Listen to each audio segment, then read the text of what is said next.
warahmatullahi wabarakatuh. Halo semuanya, perkenalkan nama saya Hairunisa Haji Hatari, mahasiswa Universitas Khairun, Fakultas Ekonomi dan Bisnis, Program Studi Akuntansi, dengan NPM 022722111170 dari kelas 4D.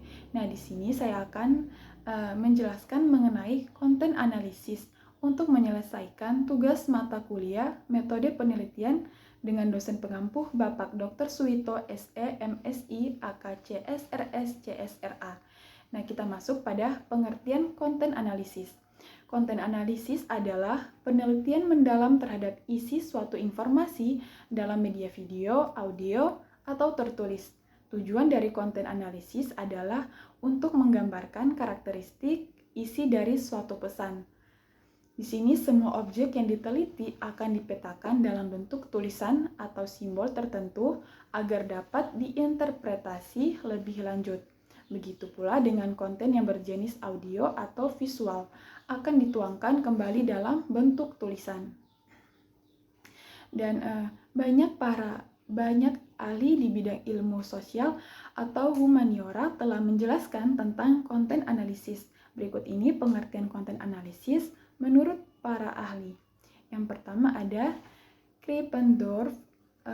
Konten analisis adalah suatu teknik penelitian untuk membuat inferensi yang dapat direplikasi atau ditiru dan valid datanya dengan memperhatikan konteks pesan. Adapun dari Holsti, konten analisis yaitu suatu teknik penelitian dalam menarik kesimpulan dengan mengidentifikasi karakteristik khusus suatu pesan secara objektif dan sistematik. Adapun dari Bergson, konten analisis merupakan teknik penelitian untuk mendeskripsikan suatu isi komunikasi secara kuantitatif, objektif, dan sistematik.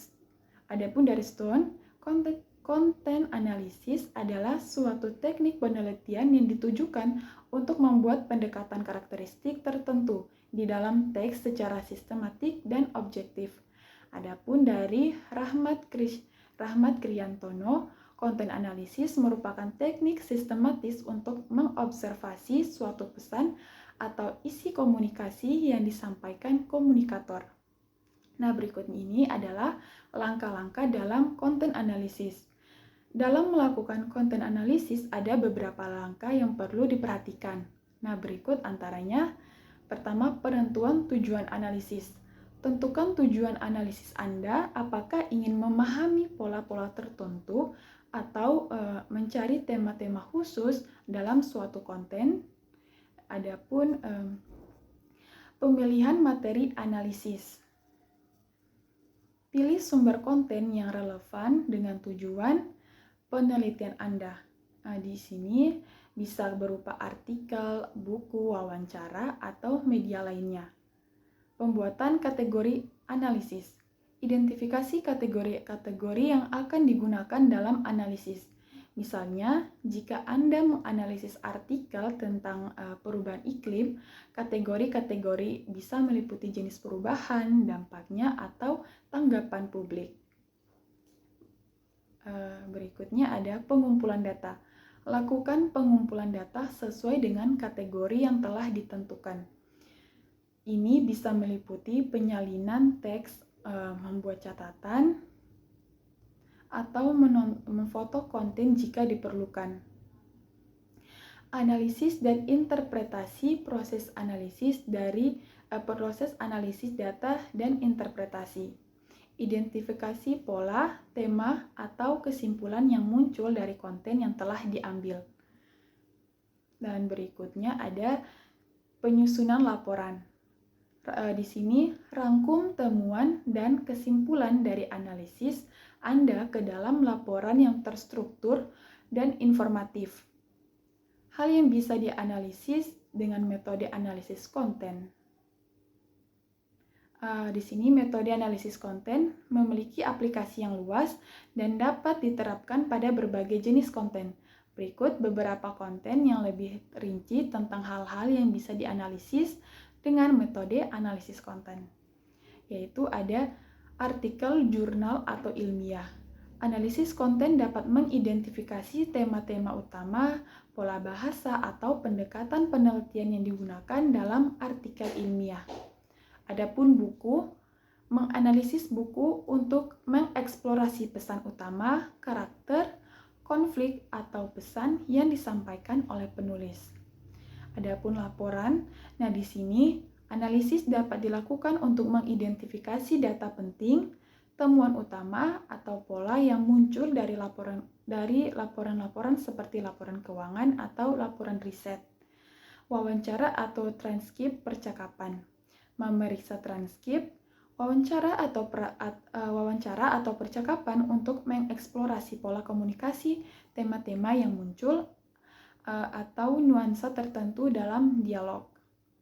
Adapun dengan foto, analisis konten foto bisa meliputi unsur-unsur visual seperti komposisi, warna, atau pesan yang disampaikan oleh gambar tersebut. Setelah itu ada iklan, di mana mengidentifikasi pesan yang ingin disampaikan, target audiens, atau teknik persuasif yang digunakan dalam iklan. Setelah itu ada video. Analisis konten video dapat melibatkan identifikasi naratif, visual storytelling, atau pesan yang disampaikan melalui media visual bergerak. Ada juga dari media sosial, platform sosial media seperti Twitter, Instagram, YouTube, dan lain-lain menganalisis konten yang diposting di platform-platform ini untuk memahami tren, pandangan, atau interaksi antar pengguna. Dan ada juga pesan atau posting. Di sini memeriksa konten individual seperti posting, tweet, atau video yang diposting untuk memahami opini, presentasi, atau bahkan perilaku pengguna media sosial. Contoh penelitian konten analisis. Nah, di sini ada contoh penelitian konten analisis bisa beragam, mulai dari analisis pesan politik dalam wacana, media, hingga analisis tema-tema dalam novel-novel terkenal. Sebagai contoh, sebuah penelitian mungkin menganalisis bagaimana media massa menggambarkan isu-isu lingkungan dalam artikel berita mereka. Di sini ada contoh judul penelitian konten analisis. Bagi Anda yang masih bingung bagaimana cara menerapkan informasi dalam bentuk judul penelitian, contoh judul berikut ini dapat menjadi referensi bagi Anda dalam menentukan judul penelitian konten analisis yang tepat, yaitu analisis isi tentang representasi gender dalam film Hollywood, pola bahasa dalam wacana, politik, media sosial, analisis isi terhadap narasi kejahatan dalam berita televisi lokal. Berikut ini merupakan penggunaan konten analisis. 1.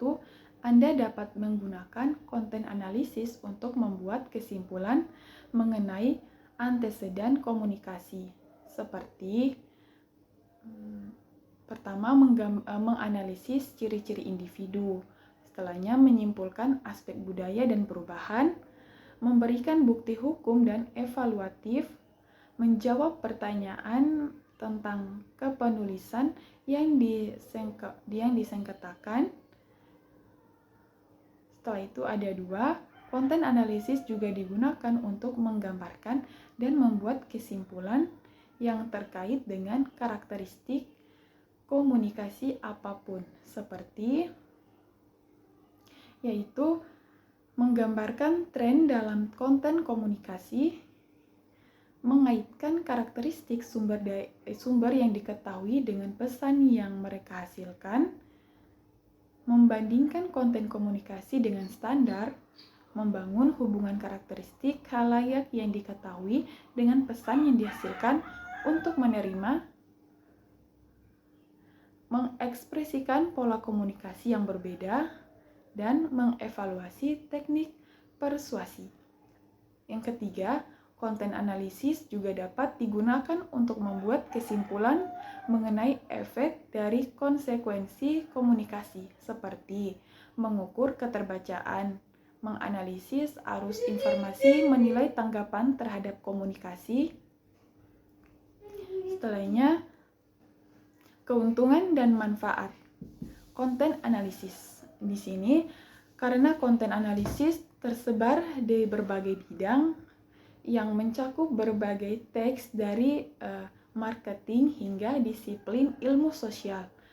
Ia memiliki berbagai kemungkinan tujuan yang dimana menentukan keadaan psikologis dan emosional seseorang dalam memahami nilai mereka.